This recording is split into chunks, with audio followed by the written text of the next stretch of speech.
And what's going on, everybody? Welcome on into yet another edition of the Check Your Brain podcast, hosted by me, Tony Mazur. And as I said last week, I'm going to start putting these out just like an extra episode for you folks, a little teaser episode for free every week over on Rumble. But I think I might put this on YouTube because I don't want to say it's breaking, like it's not huge political news or anything like that, but it's basketball news. It's something that's going on this week, and the day it's being put out is the day of the Denver Nuggets parade when they hoist up the Larry O'Brien trophy up and down. I guess I don't know what street they'll be going down. I've only been to Denver a couple of times, but we'll talk about all that and more in NBA matters with my good pal Spencer Davies. Who Spencer, weirdly enough, we hung out several hours the other day, and I forgot to ask him what he's doing these days. It's like, wouldn't you think I'm with the guy and I'm like, hey, we should do a podcast. I should have said, hey, where are you working these days? Like, what are you writing for? Because he's always writing for something and somebody. And I did see quickly in a bio that you're writing for somebody. So we'll talk some NBA matters. But first, let's get the plugs out. Spencer, thanks for being on. Where can we find your work? Yeah, no problem, Tony. And it's okay. The drinks were flowing on Saturday. We were celebrating a great occasion. Your brother got married, so all yes, good. Indeedy. Yeah, no, you can find my work pretty much right now at the Hoop Herald. Most of my stuff, honestly, on LinkedIn, I've got a bunch of stuff pretty much just hyperlinked to works of mine, whether it's been video, live streams, and obviously feature articles that I do with a lot of NBA players, but even outside of that, guys overseas, internationally. So you can just go over to my LinkedIn page, honestly, and I think that's a really good spot for my portfolio. But yeah, currently I'm just at this place called the Hoop Herald. It's just kind of getting its legs under it right now. A lot of stuff coming from that from people that used to work in basketball circles, whether it was at D1 colleges, in the G League, and even some experience in the NBA. So I'm really happy to be partnering with those guys, and I've got another feature coming out on there too, coming up this week. But most recently was my feature about a few weeks ago on Mikal Bridges, obviously an up-and-coming star over there in Brooklyn. So that's pretty much where I'm at right now, and I'm enjoying it, even though, I did just lose my job a couple of months ago, but we're off and running. We're on a good spot here, and can't wait for Summer League in July. Yeah, are you heading out to Vegas for that? I will be, yes. It'll be the third or God, I can't. You lose count sometimes when you're in Vegas, but you lose count because it's interesting how basketball writers are. Is when you get to summer league, you basically are, whether you're covering the NBA finals or not, you have like several weeks off, and you start to lose track of the days because you make your money during the season. Like you can have a couple of, we're doing a featured thing, we're doing this and that, but ultimately your bones are being made, especially during the months from like March to June, but all throughout the winter time. So by the time you get to around 4th of July, you're like, boy, what's going on? Like, I don't even know what day. Is it Thursday? Is it Tuesday? Oh no, it's Sunday. Oh shoot. So it's quite a life.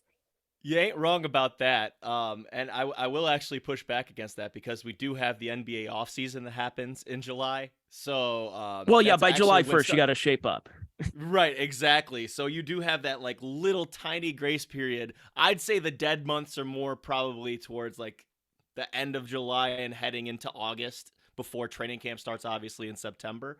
But I think that, when you're out in summer league, it really is kind of a reward for the hard work you've done for those, 5, 6, 7 months. You go out there, you network, you have fun. There's actually very little watching of the basketball, to be quite honest. It's like spring training in baseball. As I noticed that with a lot of spring training sports writers, that they go out to Arizona or they go to Florida, and all you see are late night Instagram stories of them at a club or at a bar or cigar lounge. I'm like, you're out there for a reason, right? Like your company sent you out for a month to cover spring training, and every night I just see you. It's like, see, this is a Cuba, and they always talk about these are the contraband in the United States. I'm like, where's the baseball stuff? Working harder, hardly working, right? Isn't that the saying? But in fairness, with basketball summer league, is when you are a grandfathered player that yeah, you're not usually going to see them at Summer League. You might see them show up for a couple of games or something, but for the most part, you're seeing guys that are trying to cling on to a team, new rookies, or maybe second, maybe third year players who want to get kind of shed some of that summer weight off. But yeah, no, it seems like a good time. But let's talk about the NBA in general this year. And what's fascinating about it, because we're broadcasting out of in Cleveland, Ohio, had a nice bounce back year for the Cavaliers. But in general, I thought the NBA has shown, weirdly enough, for a league that has not had a lot of parity over the years, a league that's been focused so much on super teams like the Warriors, like the Heat from 10 years ago, like the Spurs, like, the Boston Celtics big three, that in the last couple of years, you're finally starting to see actual parity where just 2 years ago, when I think the last time we talked on my podcast, Milwaukee of all teams wins the championship. Now we kind of returned a little bit to Golden State last year, but just this week we saw the Denver Nuggets winning a championship. It seems like basketball might be going in an interesting direction. And and we could talk about CBA and stuff about prevention of more super teams, but talk about the season in general. How has it looked? And the other thing I want to ask later on is about the direction of the league now that a lot of these star players that you and I have kind of grown up with are starting to look in terms of retirement.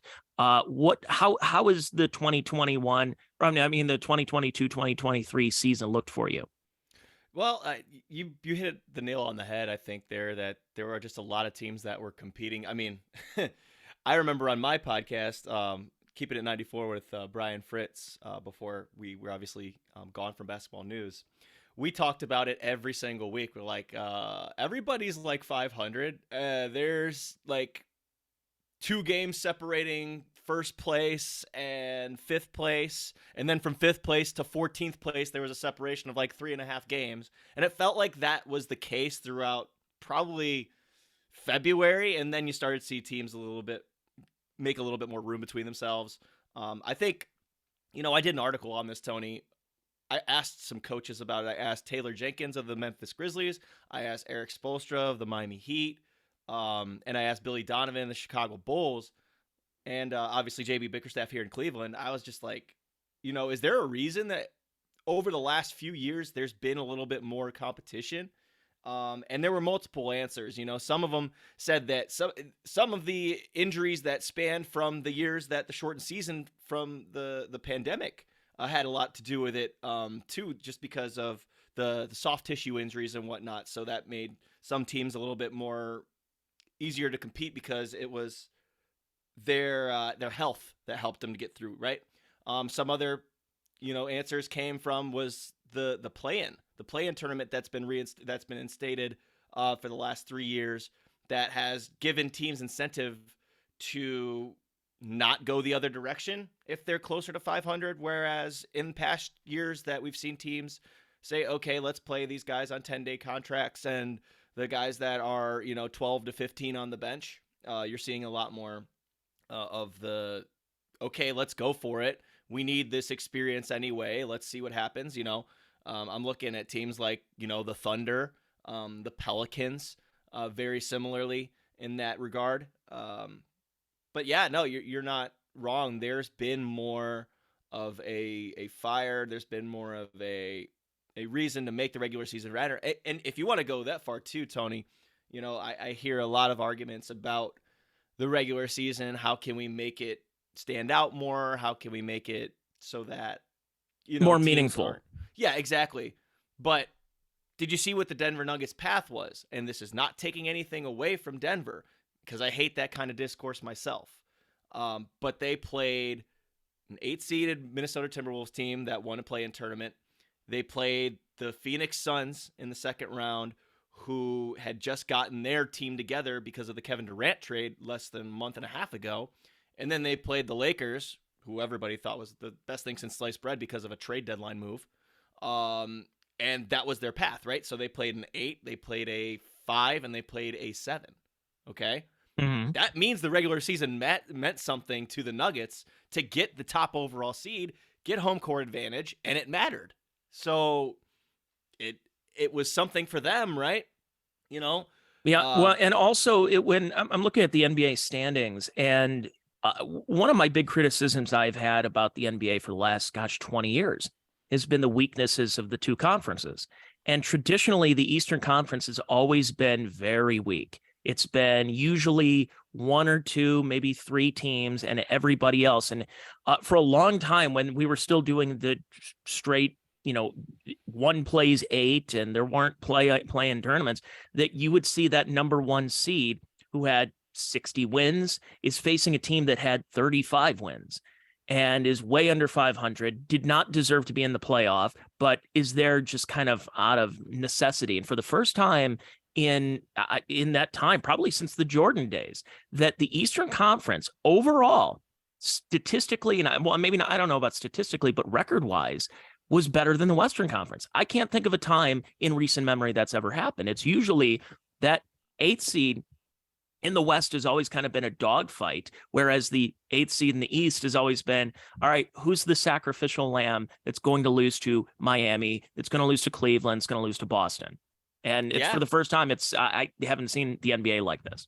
Yeah, the Eastern Conference is on the rise, man. And you look at Boston, you look at Philadelphia, you look at, I mean, I don't know if I would put Miami in that tier. I actually had Miami and Cleveland on a similar tier going into this year. And then, the Heat got hot and started hitting threes and, cooled down a little bit there late into the postseason. But, they have a lot of talent in the Eastern Conference. And I think you're going to see a little bit more of a shift in power back that way a little bit. Because you just mentioned it a little bit earlier, too, is that a lot of the stars in the West are getting a little older, right? You look at LeBron, you look at KD, who's now in the West there with the Phoenix. I'm sure you can think about a couple Anthony other Davis can barely too. stay on the court. Well, that's a different argument, but yes. There, even you look at Kawhi and Paul George being able to, not stay on the floor. Chris Paul. So yeah, the Eastern Conference is starting to kind of gear up a little bit and say, okay, we're gonna beat each other up so much that we might prove to be the dominant part of the NBA here. And I think that there's a lot of teams on the rise in the East too, man. I mean, you look at Cleveland, obviously the 1 year did not finish the way they wanted it to, but I think overall it was a success. You look at Atlanta, who just bolstered their team by adding a coach like Quinn Snyder, who's a terrific coach. And I think, having DeJounte Murray there with Trae Young, you still have Bogdan Bogdanovic there. Clint Capella, I love Onyeka Okongwu. That's a good, solid team on the rise. You see a bunch of the coaching, hires that have changed a little bit here now too.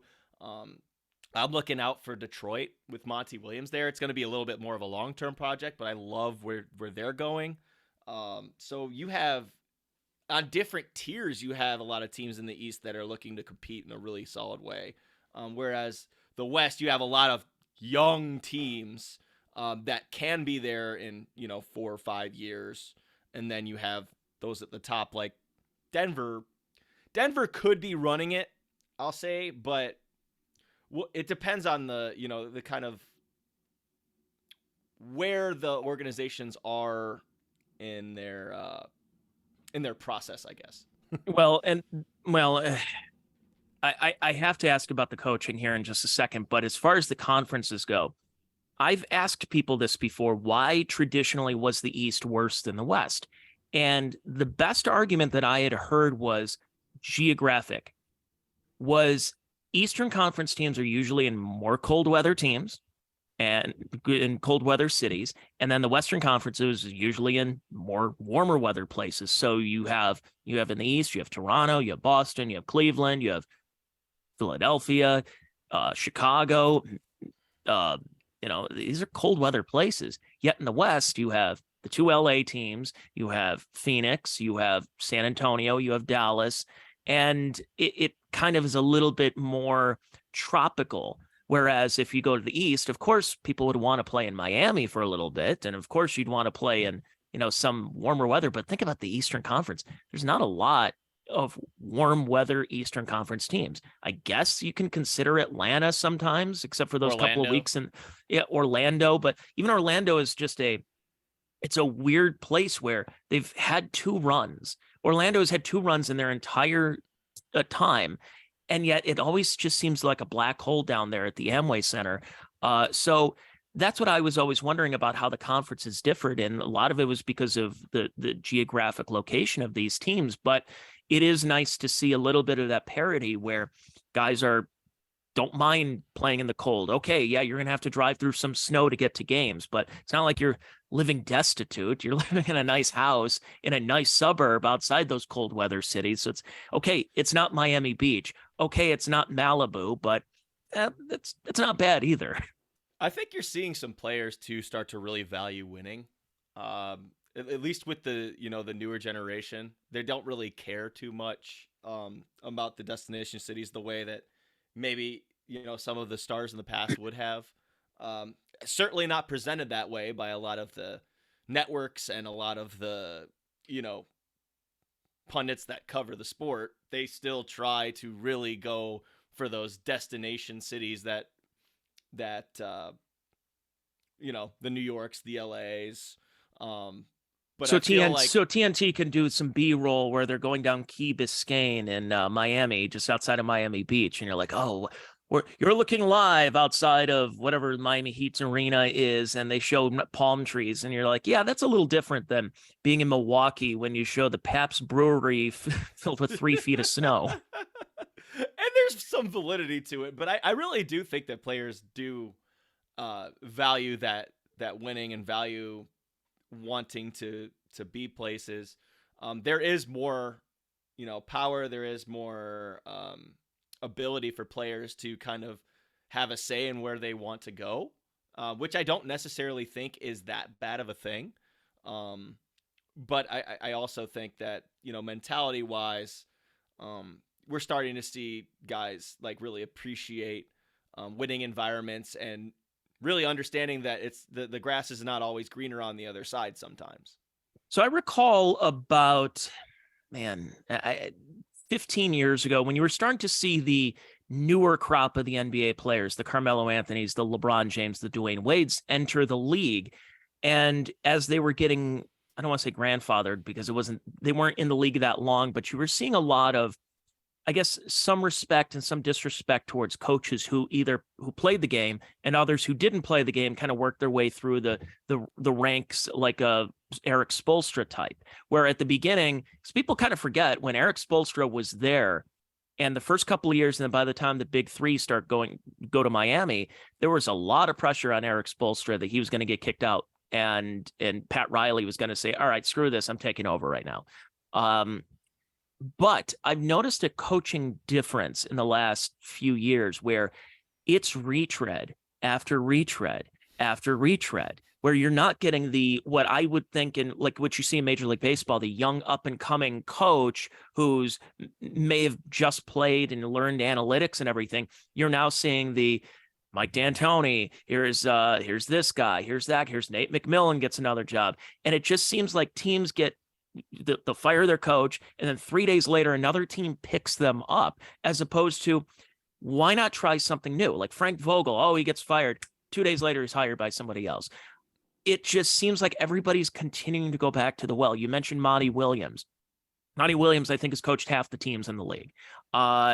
It just seems over and over again the NBA is, while they're trying to attract new crop of talent, they're not doing so as much in the coaching realm. Why is that? It's a good question. I think there's a level of familiarity and there's a level of Is it a good old boys club?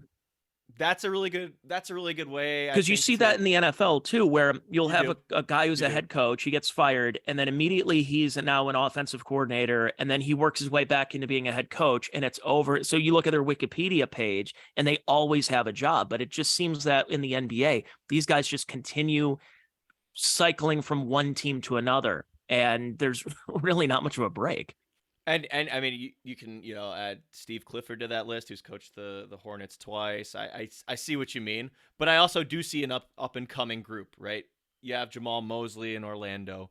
You have you can even honestly say JB Bickerstaff in Cleveland. You have Darko Rajakovic that just got hired in Toronto. You have Adrian Griffin finally getting that first head coaching job with a championship caliber team in Milwaukee, right? So there are examples of this. You just saw Joe Mazzulla take the Celtics to the Eastern Conference Finals. You look at, you know, there's different examples. I'd say it's probably about half and half now. But I see what you're saying, though. I mean, Frank Vogel just gets hired by the Suns. You have you brought up Monty Williams. You still have Tibbs in New York.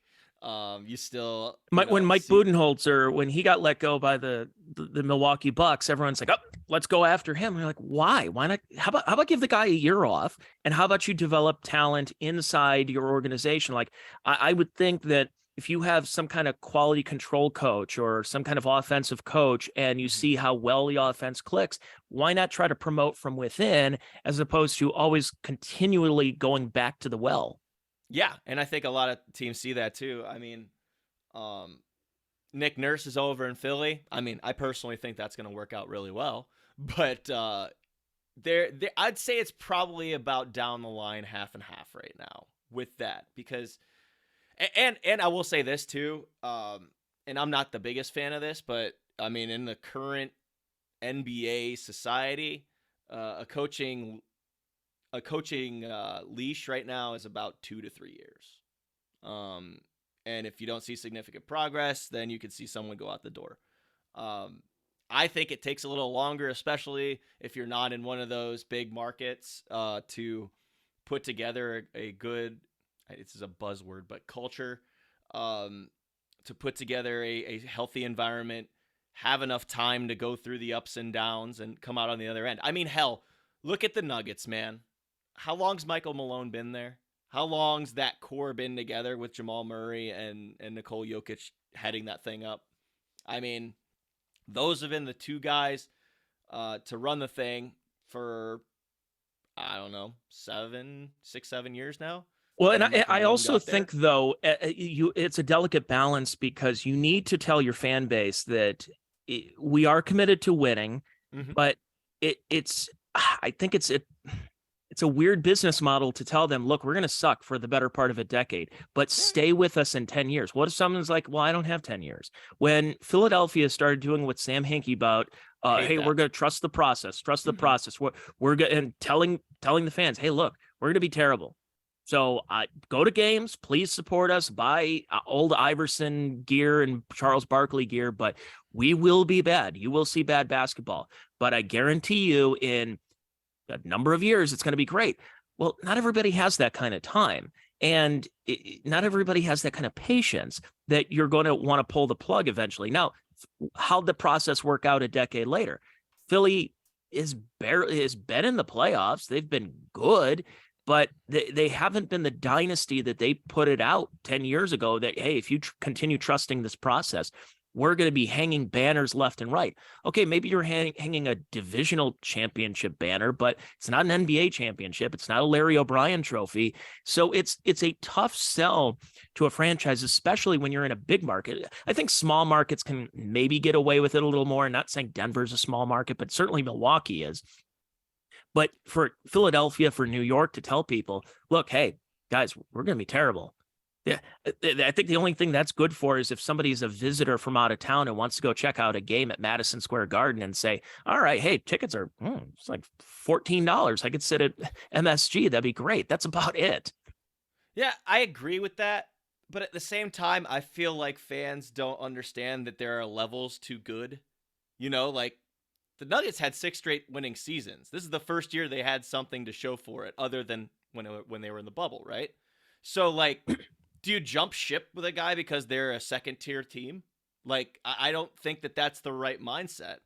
There can only be one standing at the end of the year, right? And Denver, in the last 5 years, has been in that conversation. Were they there yet? No. But they made the right moves, the right marginal moves. You keep your core intact. You keep your coaching staff intact. Front office stuff.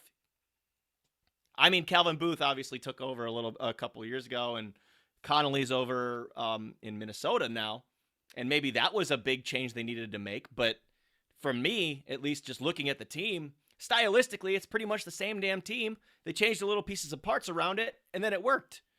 So it can be marginal differences. A team can be good before they're great. Like, that's the type of adversity I'm talking about. It's not, okay, we're having losing seasons for 2 out of 3 years because we're trying to get at the top spot in the lottery. That strategy doesn't work anymore, by the way. But for good teams, I feel like good teams need to have a little bit more leeway with their talent, especially if it's young and up and coming. If you look at Cleveland, man, I mean, they had the second youngest starting lineup in the NBA, and they were a 4 seed. And I thought that for this year, they did a solid job, other than the performance in New York, against New York, right? So Lights were too bright. The lights were too bright. That was actually my question, Tony, for Jarrett, and Jarrett gave that answer. I was like, oh no. But yeah, no, I just think there needs to be a little bit more leeway. Like, is it okay for fans to like a good team? Does every team have to be great? Like, that's only my I think it's progress. I think if you're a team that for 4-5 years you're at the bottom of the standings and there's really no wiggle room, then you say, okay, come on, guys, this is you want incremental growth. So if you decide to strip a team all the way down to the studs and you win 20 games, you say, okay, well, that gives us better lottery odds of trying to get that number 1 overall pick. Okay, maybe you get a top 3 pick. It's not guaranteed that you're going to get number 1, but you're going to get a very good pick.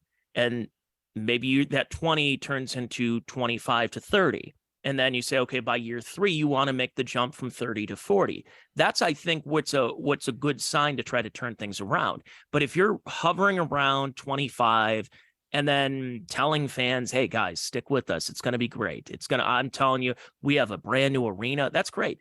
I want to see better basketball. And it's like this in a lot of other sports. You can't just continue. I mean, we see with the Cleveland Browns for how many years that you can't continue telling the fan base, stay patient. It's like, no, these are your customers. And I think it's a delicate balance. I think, and part of that is for being a fan, for you and I have covered basketball for a number of years, but also as being a fan, is that fans like the journey. They enjoy the journey. They like the fact that you can look back at the team like, man, boy, did we suck last year, but we kind of suck this year, but we don't suck as much as last year. You like that journey. So by the time you do get to year 5, and you're going to your downtown arena and having drinks beforehand, and that team is a playoff contender, and every day you're looking at the standings. I think that's what's so exciting about it. So I think fans are more patient than I think some front offices actually do give them credit for. It's just when your teams like, you think about Sacramento for how many years? I mean, they jacked that team around so many times. They threatened to move them to Virginia Beach and all these other places. They had to stay in that horrible Arco Arena for a long time. And they had to convince fans that guys like John Salmons is going to be the savior of the franchise. It's like, for how many years are you going to tell people, no, just stay with us? And eventually they said, no, we need some action. And look, Sacramento had a great run this year. So it was nice to see some of those teams that you haven't heard in a long time make a playoff run. So that's one thing I was happy about with the NBA, and of course, how the finals ended up with Denver winning. As far as the future of the NBA, we have, you and I talked about Ja Morant a couple of years ago. Well, he's been in the news a lot lately.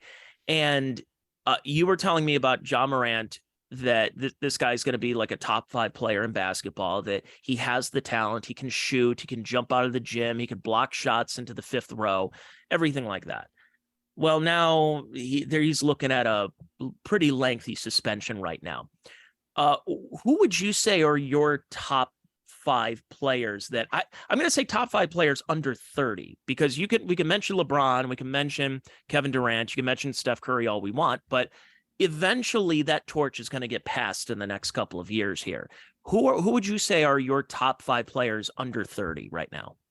Under 30. Whew. I still think Giannis Antetokounmpo is my number 1. He's not even 30 yet? He's not, man. Mackerel. I think he's like 27. He's been in the league 10 years now. Dude, this is the crazy part about when you draft these guys. He was in the 2000, I want to say 2014 draft class, 13 maybe. 2013. That was 13, the year yeah. the Cavs drafted Anthony Bennett. Good times. Ironically, the first time I was in a locker room too. But no, I would say Giannis. God, I hate pitting guys against each other. I really do. I really do. But I mean, some order of Nikola Jokic and Joel Embiid. I'm probably gonna give the edge to Nikola Jokic because he just won a title, right? Um, Don't say that to Kendrick Perkins. He's going to be unhappy. under 30. Wow, this is tough. Um, you have to include Luka Doncic. You have to, just because of his offensive talent. He is giving off that kind of that brash vibe right now, though, that I'm not exactly a fan of. And number 5, that's a tricky one, man. Because, I mean, people are probably screaming at the top of their lungs, Jason Tatum, Jason Tatum, Jason Tatum. Oh, man. I put you on the spot. I understand. It's yeah. Well, but I think a lot of it is because when we talk about the future of the league and during the Jordan years, it was nice to see because you would have Jordan, but you would also have the contemporaries. You had the dream team. It was just it was a perfect storm. And the NBA freaked out when Jordan retired the second time after the 98 finals, because they're like, oh, who's going to be the next Jordan? Everybody wanted to find the next Jordan. Well, the NBA got kind of lucky because it only took them 5 years to find the next Jordan, which was LeBron. But then LeBron now is entering season 21. And who knows how much longer we're going to keep going back to LeBron here. And yeah, I understand he still has his talent. He still is out there, but Kevin Durant played with the Seattle Supersonics. They have not been around in 16 years now. Chris Paul's been around since 2005. James Harden's been around since, I believe, 2008. Westbrook, 2008. So these guys are entering 15, 16, 17, even 20 years in the league. Eventually, the NBA is going to go through a little bit of an identity crisis and figure out who's going to be our next LeBron. Who's it going to be? I mean, eventually, Klay Thompson hasn't been able to stay as healthy as he's wanted to. And, that Warrior team is kind of, you're seeing it fraying a little bit towards the edges. I understand they won last year, but eventually, just like all the other sports that have some otherworldly talent, you have to find who your next crop of talent's going to be. And I think the NBA is going to go through an identity crisis, I would say 5 years from now, when a lot of those guys are either on the verge of retirement or completely retired. I agree and I disagree. First of all, you say the NBA is having an identity crisis. I am having an identity crisis hearing how those guys are that close to retirement, knowing that I've seen them get drafted. I've seen them play. I'm starting to feel real old here, man. When I'm looking at Kevin Love on the court with gray hair and I realize I'm older than Kevin Love, that's a problem. It's a problem. I'm just starting to figure out where my career is and they're ending their careers. Seriously. But I think the league is actually going to be in a solid place. They're going to have to do a little work with the casual audience, correct?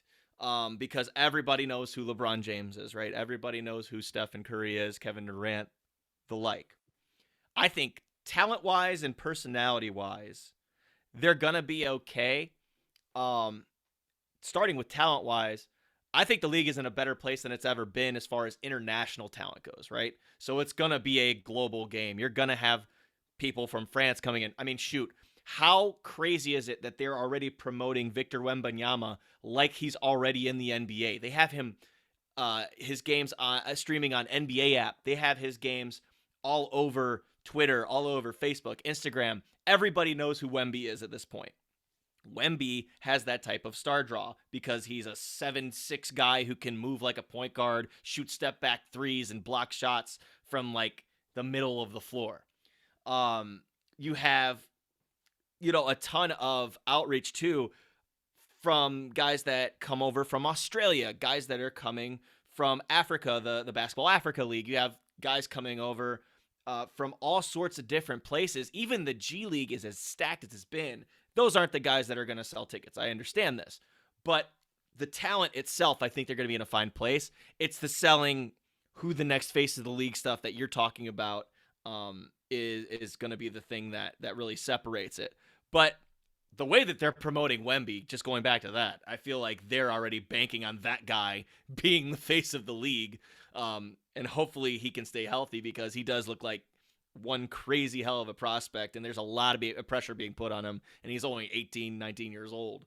And that's been that David Stern outreach that's paying dividends now. Like, you may not see it immediately. You may not just, bring a basketball over to Lithuania and dribble it a couple of times. You're going to get a great player. It's going to take 20 years, because you got to get those kids that are little kids start to play, start the leagues going. And I would say at least 20 years. And that's when you see a lot of the, and how that game is starting to transform in the NBA right now. When Eurostep, which if you said that 15 years ago, no one knows what you're talking about. And then eventually Manu Ginobili's doing that, and you're like, oh, okay, so that's what's going on. And a lot of those aspects, we've kind of gone away from a little bit more of the and one mixtape type of basketball that we saw in the late 90s to here's a little bit more of a finesse game that we're seeing. And a lot of that comes straight from Europe and China right now. Yeah, no, there's a lot of fundamentals being put on. If you can play, if you can move the ball, if you can shoot, if you have size and skill, you're going to find your way on the floor. And no, it's not just chucking threes. You're seeing a lot of cuts. When you were watching the finals, if you were able to watch the finals, I don't know how much you did, but you saw a lot of cutting.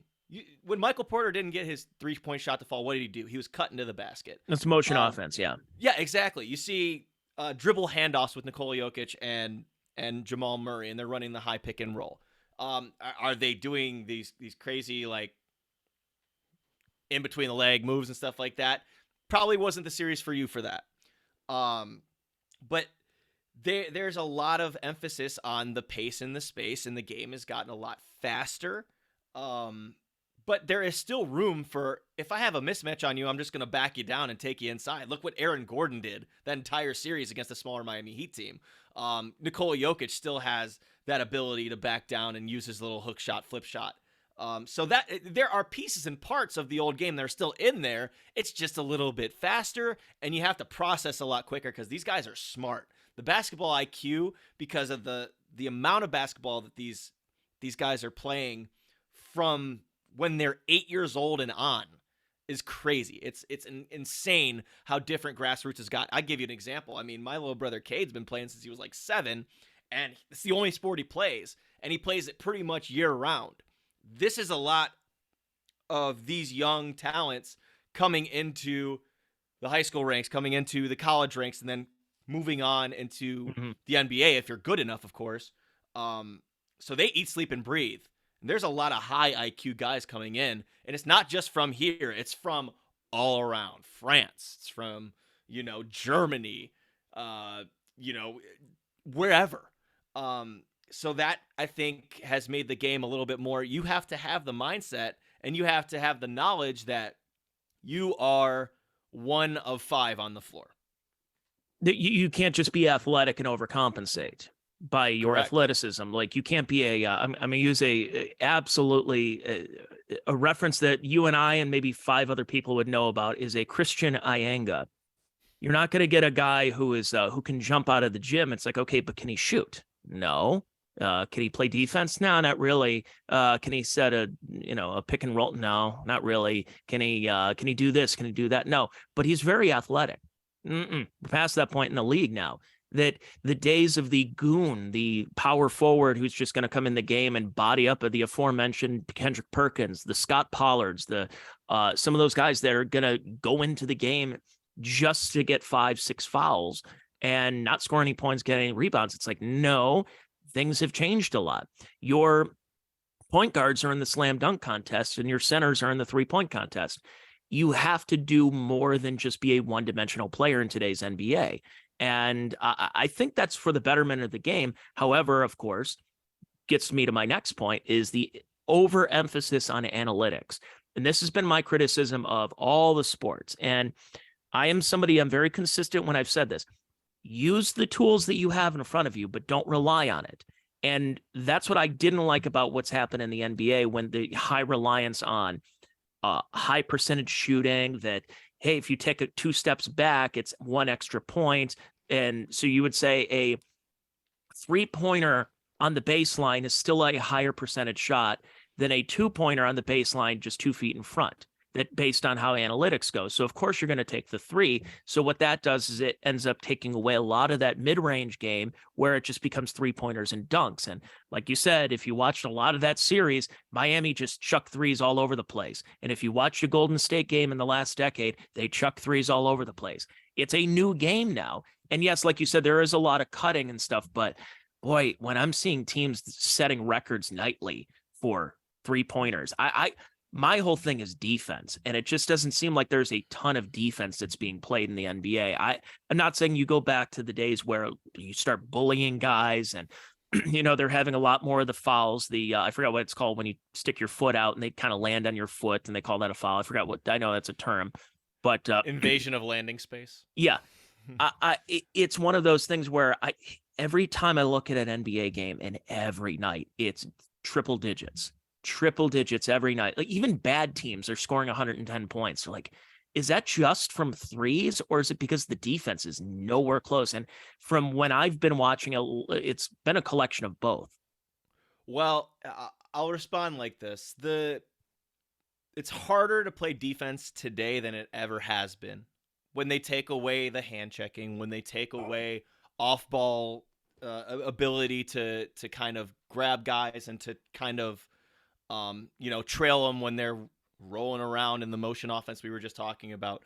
When there are opportunities to shut that type of stuff down, but it's being called and ticky-tack stuff gets called, then obviously it's going to be a little bit harder to defend. I think there's also a little bit of homogenous offense in the NBA now as well. If you look back you can go back even as little as 10 years. Different teams had different styles, right? You had D'Antoni playing his pace and space stuff. You had the Memphis Grizzlies playing their grit and grind style, and then you'd have a clash, right? Like, I know that's only just two examples, but there were different ways. Different coaches had different philosophies. Now it feels like every single one of these offenses is the same. High screen and roll. Let's find the guy in the corner because we're going to suck 2 or 3 guys into the middle because they have to protect the paint. And then you have the short corner 3, right? That's the Golden State Houston Rockets model where every team it's a copycat league. It's a copycat league. They looked and they said, that works. Let's try it here. Yes. And so now I think a lot of the teams have adopted that, and we're so far gone from that. Everybody's playing 5 out. And what's happening is I think teams are just trying to find the guys that can execute that best. They're not tailoring to their personnel. They're tailoring to the style. And I feel like there has to be a little bit of difference in that, right? And you see some differences. You see what the Raptors tried a couple of years. Actually, they tried the last couple of years, 3 years, whatever it is. They went without a center. They just threw a bunch of 6'8", 6'9" guys out there, said, all right, let's give this a whirl. And play small. Exactly, and it kind of worked. I mean, they won a championship. You look at the Magic are doing something similar. You look at the Cavs, who threw out the 3 7-footer lineup, and it turned innovative. And it didn't work this year because they didn't have that third 7-footer, but it was something brand new the year before that. So there's trying to be a little bit of innovation, but for the most part, it's a lot of the same offense. It's a lot of the same stuff. You separate your good from greats coaches wise when you look at inbounds plays, when you look at timing the timeouts, when you look at how can I adjust to this adjustment. But for the most part, the offense in basketball is the same. If you are spreading the floor, there's a lot of teams defensively that are going to play you the same way, and you're going to end up having the same types of looks. And defensively, I think there's got to be a way to change it up and make teams kind of counter it. But yeah, no, I agree with you. Copycat league, lots of the same stuff that you see offensively, and that's what makes it difficult for defenses. Do you think that because of how you saw with Giannis a couple of years ago and you saw with Jokic this year, that teams are going to go, let's try the Denver model. Let's do that. I mean, is that, or do they have a model? Is their model was this model that they had this year? Was that just because of what we talked about, building up, keeping a culture for the last couple of years and that they won? Or is this something that can be uh, replicated with other teams? I mean, could that happen? Or is Denver kind of like a nice story for 2023 and that this is going to be it for them for a while? I wouldn't say that because, again, there's a lot of turmoil going on in the West, so there is an opportunity for them to be at the top. It also depends on what happens with, a guy like a Bruce Brown, what happens with a Kentavious Caldwell-Pope. Those guys are very important. Jeff Green, does he retire after this because he won his first championship?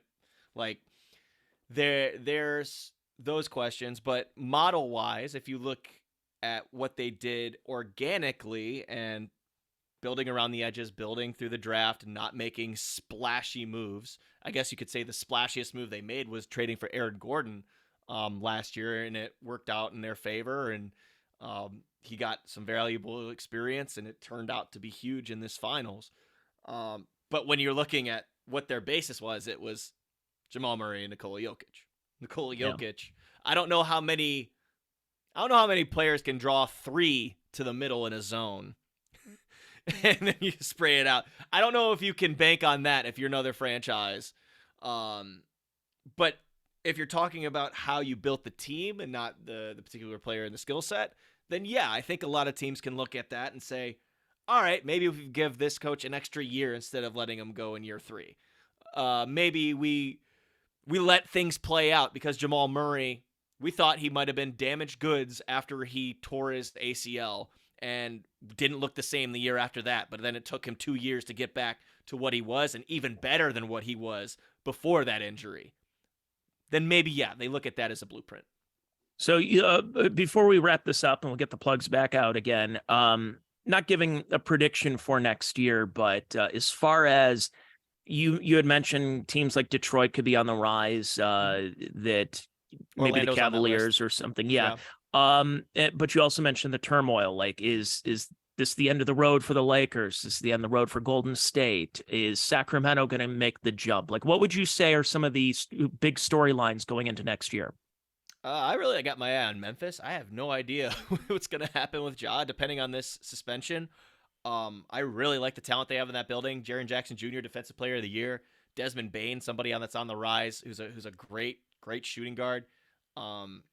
See what happens with Tyus Jones. That was their backup point guard, but he stepped up a lot in their point guard, their starter role, while Ja Morant was out or when he was suspended. I'm really curious to see what happens with that team. I'm unsure. We'll see if Steven Adams is still there. Do they make huge changes because they lost in the round to the Lakers? Who knows? But that was one situation I'm paying attention to. I'm looking at OKC as a really fun team. You got Chet Holmgren coming back. Don't forget he was the second overall pick last year. He was out this entire year because of injury.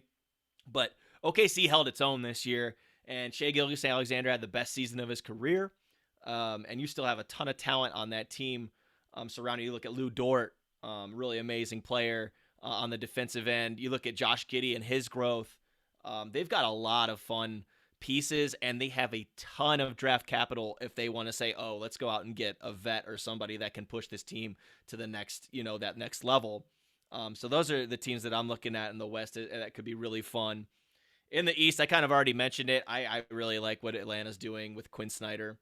They just I saw this morning they brought in Mike Bray, former Notre Dame head coach, to add to their staff.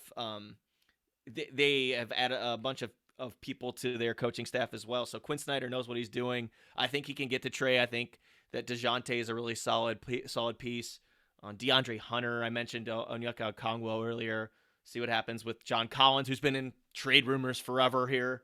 But I like where they're at and their status. I'm interested this offseason too in what the Nets do, because they have like 7 3-and-D wings. So we'll see if any contenders look to add pieces from there. You got Royce O'Neal, Dorian Finney-Smith as two prime examples of that. I don't think Mikal Bridges is going anywhere. Cam Johnson, see what happens in his free agent status. But there's a lot of stuff to pay attention to, clearly, as I'm running through this. What about Kyrie? You know, you and I have covered him back in the day. Me when he was a rookie and everything. Is he is he going to get his act together? And that whoever he's going to play, let's be honest, whoever he's going to play for, is it going to be Dallas? Is it going to be another team midway through next year? Whatever's going to happen, does he end up getting his act together as far as, you know, trying not to be the distraction, or is this just going to kind of continue with him? I just think Kyrie is who Kyrie is, and for all the amazing talent that comes with him, you're also going to have the stuff that comes behind the scenes with him. Because a lot of people expected Dallas to kind of make a jump, and they really didn't. But there wasn't enough time to develop that culture, just like you said about Phoenix. Well, I mean, Dallas, I thought made a misstep there because they got rid of their best defender in Dorian Finney-Smith, and they got rid of one of their better bench players in Spencer Dinwiddie, and they went star hunting, and sometimes star hunting doesn't work. You know, we'll see. I don't know. I don't know. For some reason, I don't see him in Dallas next year, and I don't like being that guy. But for some reason, I mean, he's been linked to LeBron so much. I don't know whose camp is putting out what rumors, but it seems like he's going to find a way to play with LeBron. And I don't think that's going to be in Dallas the way that people are saying that they want Dallas to trade for LeBron. I don't think LeBron's going to end up in Dallas. I could see him being in LA. I could see him. I saw Shams Charania put out a report yesterday that Miami would be interested in Kyrie Irving. The talent is tantalizing. Let's not be like, he is an incredible basketball player. He has some of the best handles I've ever seen from any player in the history of this league. And some of the best English off glass, up and under finishes, you name it. Great passing skills, just an amazing player. Organization just has to ask itself, you know, is it worth it? That's the number one question when it comes to that. And in a lot of cases, I think that a lot of organizations are going to say no. But those teams that are willing to take risks and willing to see if it can push them to the next level, damn right they're going to go after them. Well, forget Spencer Dinwiddie. Let's talk about Spencer Davies. Where can we find you again? Just for people who enjoyed this podcast, maybe didn't catch it at the beginning. Where can we find you? And not just on where we can read you, but find you on social media. Yeah, sure. I'm on Twitter and Instagram, both at Spin Davies. Again, my work pretty much you can find on LinkedIn. I know that's a little bit off.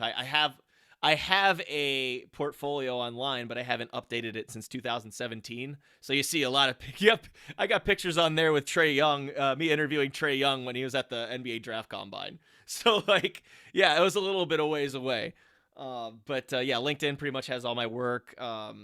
Pretty much just, I'm on the Hoop Herald right now. You'll probably see some of my other work pop up place to place.